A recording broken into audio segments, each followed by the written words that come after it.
কয়েক মাস আগে চলে গেছিলাম মৎস্যমুখীর অনুষ্ঠানে। তো ফার্স্টেই দেখো কাঁসার থালাবাটিতে এখানে খেতে দেওয়া হয়েছে।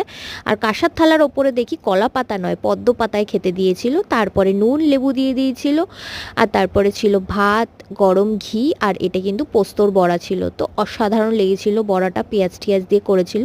আর এখানে মটরশুঁটি দিয়ে ডাল করেছিল, তারপরে পাতে পড়ে গেছে এঁচোড় চিংড়ি, যারা ভেজ খায় তাদের জন্য এঁচোড় ছিল শুধু। দেন এখানে আমাদের দই কাতলা দিয়ে দিয়েছিল, আর ভেজদের জন্য ছিল কিন্তু পনির।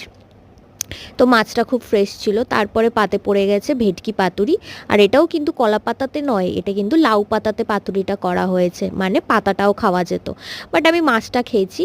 আর ভেজ যারা খায় তাদের জন্য ছিল পনির পাতুরি, তাদেরও এরকম সেমই ছিল, বাট মাছের জায়গায় পনির ছিল পাতুরির ভেতরে।